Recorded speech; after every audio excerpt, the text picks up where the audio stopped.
नमस्कार, आप सभी का बहुत बहुत स्वागत है। आप देख रहे हैं सबसे बड़ा सवाल। मैं हूं परमीश।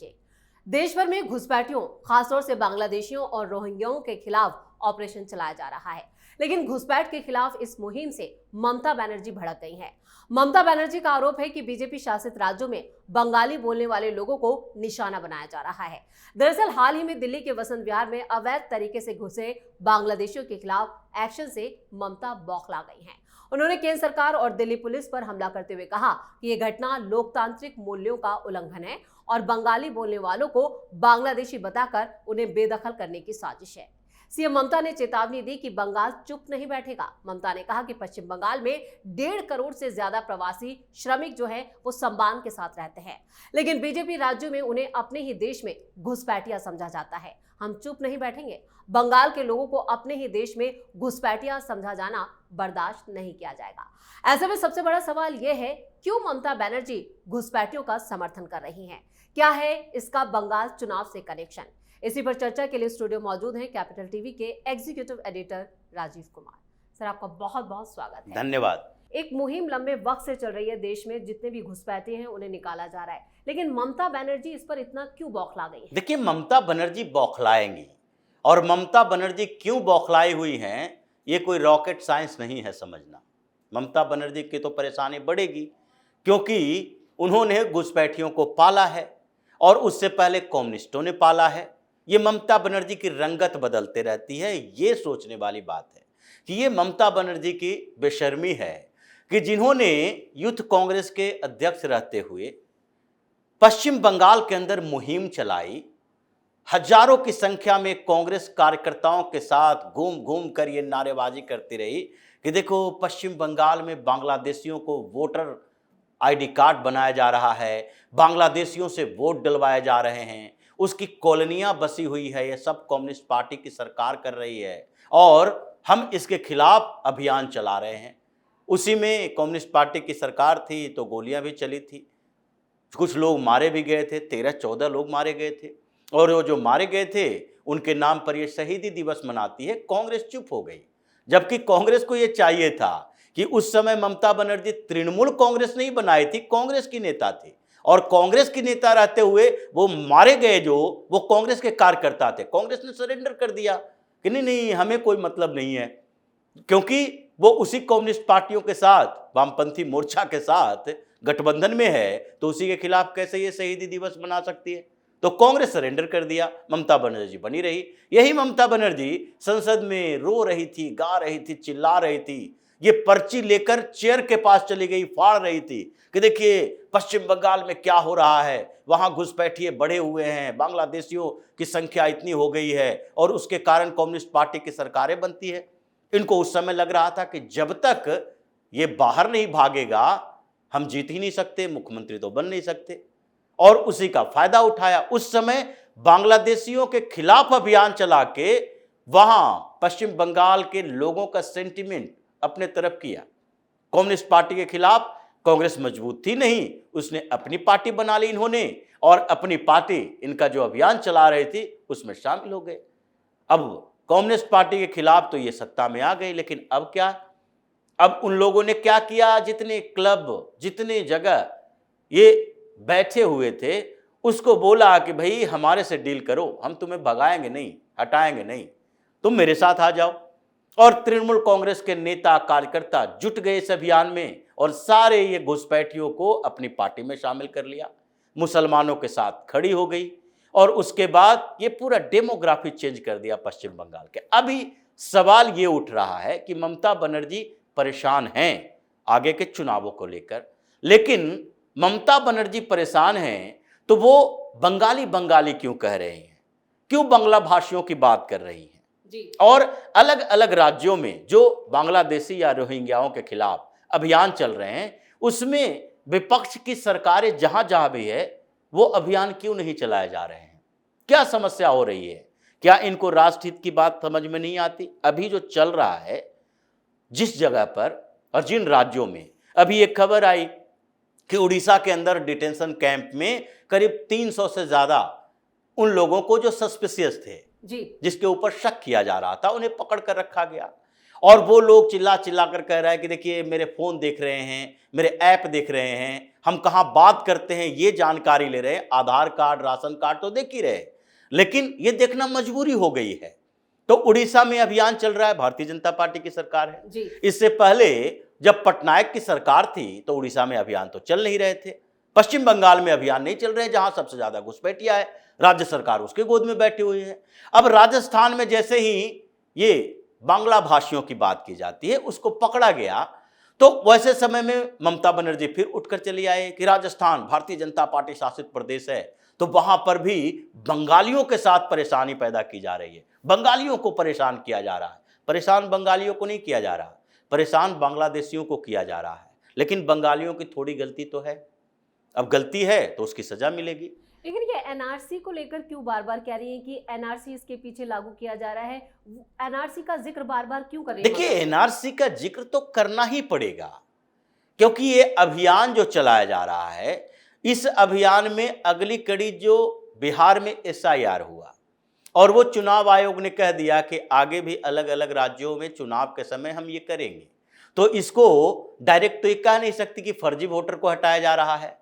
तो सीए के समय से इन लोगों ने एनआरसी करना शुरू कर दिया और एनआरसी में लोगों को दिग्भ्रमित करने लगे कि सबका नागरिकता खत्म हो जाएगी, मुसलमानों की नागरिकता खत्म हो जाएगी। खैर वो एक अलग इशू है, लेकिन अभी जो चल रहा है घुसपैठियों के खिलाफ अभियान, तो जहां जहां सरकारों की बात है कि अभी दिल्ली में अलग अलग इलाकों में इन लोगों की पहचान की जा रही है, पकड़े जा रहे हैं, इसे बॉर्डर पार भेजा जा रहा है। दिल्ली की एक घटना कुछ दिन पहले ही आई थी, कुछ लोगों को भेजा गया और 15 दिन के बाद दिल्ली पुलिस ने एक अभियान में उन्हीं लोगों को पकड़ा। तो ये पश्चिम बंगाल के बॉर्डर के पार किया जाता है और फिर वो कैसे वापस आ जाता है इतनी जल्दी, 15 दिन के अंदर वो फिर से वापस आ जाता है। गुजरात में अभियान चलाया जा रहा है, महाराष्ट्र में चलाया जा रहा है, तो फिर ये कर्नाटक में क्यों नहीं चलाया जा रहा? क्या कर्नाटक में नहीं है? बांग्लादेशी रोहिंग्या है ही नहीं, कर्नाटक में भी है। क्या तमिलनाडु में नहीं है? उन जगह पर भी रह रहा है। जब ये इतना पीएफआई का पूरा नेटवर्क पता चला था और यहां तक कि कोरोना के समय जमात वालों के ऊपर कार्रवाई होनी शुरू हुई थी, तो ये तमिलनाडु से भी कनेक्शन जुड़ रहा था। यहां से दिल्ली से भाग भाग कर तमिलनाडु की ट्रेन में बैठकर लोग जा रहा था। ये पूरा का पूरा नेटवर्क अलग अलग स्टेट में है और इन लोगों ने एक नया मोडस ऑपरेंडी बना लिया है कि देखो पश्चिम बंगाल में रहोगे तो जब भी अभियान चलेगा तत्काल पता चल जाएगा। तो पश्चिम बंगाल में वोटर आईडी कार्ड बनवाओ, पश्चिम बंगाल में थोड़ी बहुत जमीन हो तो रजिस्ट्री करवा के आगे राशन कार्ड बनाओ, आवास प्रमाण पत्र बनाओ और वहां का लोकल बन जाओ और उसके बाद वहां से निकल लो। क्योंकि दिल्ली में इस अभियान में जितना बांग्लादेशी ज्यादातर पकड़ा गया है उसमें से 80% कौन है? कूड़ा बीनने वाला। ये बांग्लादेश की स्थिति यह है कि कूड़ा बीनने का काम भी वहां नहीं मिल सकता। यहां भीख मांगने वाले लोग हैं, भीख मांगता है आके, कूड़ा बीनता है आके। तो ये पश्चिम बंगाल में रहे या दिल्ली में रहे वो कूड़ा ही बीनेगा, तो वो वहां रह के क्या करेगा? लेकिन वहां का इसके पास प्रमाण पत्र है। तो इसलिए हर जगह भारतीय जनता पार्टी शासित प्रदेश जितने हैं वहां लगातार अभियान चलाया जा रहा है और उसमें कम से कम अभी तक 48,000 से ज्यादा लोगों को कैंप में रखा गया है अलग अलग स्टेट में। अब ममता बनर्जी चिल्ला रही है कि नहीं नहीं हमारे खिलाफ, यानी हमारे स्टेट के लोगों के खिलाफ किया जा रहा है, तो स्टेट के लोगों के खिलाफ नहीं किया जा रहा। कैसे पहचानोगे? क्या तरीका है? अगर दिल्ली में हर मोहल्ले में जाकर पहचान करनी हो, कैसे पहचानोगे? तरीका तो वही है कि अगर बांग्लादेशी है और जो सामान्यतः ये देखा जाता है कि कोई हाई क्लास बांग्लादेशी तो घुसपैठ करके आता नहीं है कि जो करोड़ों रुपया का नौकरी कर रहा है, लाखों रुपए की नौकरी कर रहा है, जो स्किल्ड है, जिसके पास कोई टेक्निकल नॉलेज है, कोई इंजीनियर है, डॉक्टर है, वो बांग्लादेश से भाग के आ जाएगा। वो सब वही आते हैं जो कूड़ा बीनते हैं, फैक्ट्री में काम करते हैं, मजदूरी करता है, वही लोग आता है। कैसे पहचानोगे? तो इसका एक आधार बनाया गया कि हम ये 140 करोड़ लोगों को देखते थोड़ी चलेंगे। भारत की जनसंख्या कोई छोटी मोटी तो है नहीं, स्टेट कम नहीं है। तो उन सघन जगहों पर छापेमारी करने के लिए एक तरीका अपनाया गया कि बांग्लादेशी जो यहां आता है वो सामान्य रहता है तो वो बंगला ही बोलेगा, वो बहुत अच्छी हिंदी नहीं बोल सकता, बहुत अच्छी अंग्रेजी नहीं बोल सकता, अंग्रेजी तो बोल ही नहीं सकता। तो ऐसे में बांग्ला भाषियों को देखा जाएगा, उसकी परख की जाएगी, जांचा जाएगा जी। इसलिए ये बांग्ला भाषियों की जो कॉलोनियां हैं जहां फैक्ट्री में काम करते, उन लोगों की तलाशी ली जाने लगी। और ज्यादातर ये 80 से 90% सब मुस्लिम समुदाय से है। तो इसलिए मुसलमानों को भी देखा गया कि हाँ भाई, इतने लोगों में कौन कौन कहाँ है। अब ये कहता है हम बीरभूम के हैं, और पता चलता है कैसे, जब यहां से बीरभूम की बात करोगे, वहां नकली आधार कार्ड, नकली राशन कार्ड है, तो यहां की पुलिस, गुजरात की पुलिस हो या फिर राजस्थान की पुलिस हो, उड़ीसा की पुलिस हो या मध्य प्रदेश की पुलिस हो, हर पुलिस वाले वहां बीरभूम में वेरिफिकेशन के लिए भेजेंगे। वहां ममता बनर्जी बैठी हुई है, वो उसकी सरकार, उसकी पुलिस, और वहां से गलत रिपोर्ट दे देता है। तो उसके लिए यहां से अधिकारियों को जाना पड़ता है कि जाकर वहां ओरिजिनल डॉक्यूमेंट देखें, गांव में उसके जाके घर के पास जो एड्रेस दिया है उसका वेरिफिकेशन करें। तो इतना सघन अभियान चल रहा है, लाखों की संख्या में यहां पर अलग अलग स्टेट में पड़े हैं, और करोड़ की संख्या में होगा बंगाल, बिहार और असम में। तो इन सबको भगाना तो पड़ेगा, भेजना तो पड़ेगा। और इसके लिए अभियान जो चल रहा है उसमें सपोर्ट करने के बजाय विपक्ष में बैठी हुई ये पार्टियां, जहां जहां इनकी सरकारें हैं, वहां और ज्यादा समस्या पैदा कर रही है। अभी तक कोई रिपोर्ट नहीं आई कि तमिलनाडु में 10, 20, 25 लोग भी पकड़े गए, केरल में पकड़े गए, या फिर ये हिमाचल प्रदेश में पकड़े गए, जहां भी इसकी सरकारें हैं, तेलंगाना में पकड़े गए या पश्चिम बंगाल में पकड़े गए। अभी तक तो पहले ये भी खबर नहीं आती कि दिल्ली में पकड़े गए, लेकिन अब आ रही है खबरें। अब अलग अलग कैंप में छापेमारी चल रही है, सघन अभियान चल रहा है।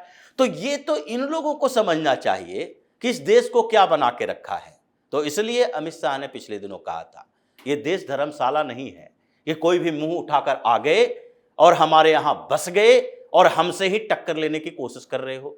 तो सबसे पहले चुनाव आयोग का अभियान भी चलेगा, सबसे पहले ओरिजिनल वोटर होंगे, इन लोगों की सुविधाएं खत्म होगी, अपने आप खुद ब खुद बौखलाहट होगी। और जैसे ही वोटर वेरिफिकेशन हो गया, जैसे ही इन लोगों का वोट कट गया, उसके बाद न ममता पूछेगी न कांग्रेस पूछेगी। ये सब वोट बैंक की राजनीति कर रहे हैं, और वोट जब तक है, उन लोगों के पास वोटर कार्ड है, तब तक उसको ये लोग सहला रहे हैं। वोटर कार्ड नहीं होगा, वो वोट देने के लायक नहीं होगा, उसके बाद ये लात मार के उन लोगों को बाहर कर देगी। ये उसी स्थिति में चली आएगी जैसे पहले चिक चिक कर कहती थी, ये बांग्लादेशियों को वामपंथियों ने यहां बसाया है। इसलिए अभी जो अभियान चल रहा है, डिटेंशन कैंप की स्थिति अच्छी है, लोगों को अब छोड़ा नहीं जा रहा। तत्काल फैसला होगा, बांग्लादेश के बॉर्डर पर जाएंगे, वहां से बांग्लादेश बॉर्डर गार्ड से बातचीत होगी, ये बताया जाएगा कि ये प्रूफ है, ये बांग्लादेश में इस जगह के ये लोग हैं, इसलिए हम बॉर्डर से बाहर कर देते हैं, तुम इसे रखो, मारो, फेंको, जो करना है करो, अब हम इसे एक्सेप्ट नहीं करेंगे। यही अभियान अभी चलाया जा रहा है। इस तमाम जानकारी के लिए और सटीक विश्लेषण के लिए आपका बहुत बहुत धन्यवाद। धन्यवाद। पश्चिम बंगाल में अगले साल चुनाव है, लेकिन उससे पहले चुनाव आयोग जिस तरह से फर्जी वोटरों के खिलाफ मोर्चा खोल चुका है, उससे ममता घबरा गई है और मोदी सरकार और बीजेपी को निशाना बना रही है। क्योंकि बंगाल में ये बात किसी से छिपी नहीं है, कैसे टीएमसी इन बोगस और घुसपैठियों के दम पर सत्ता तक पहुंचती है। इसलिए ममता बनर्जी घुसपैठियों के खिलाफ हो रहे एक्शन से डरी हैं और लोकतंत्र की दुहाई दे रही हैं। इस खास शो में इतना ही। वीडियो कैसा लगा कमेंट करके अपनी राय जरूर दें। वीडियो को लाइक करें, शेयर करें और कैपिटल टीवी को सब्सक्राइब जरूर करें। धन्यवाद।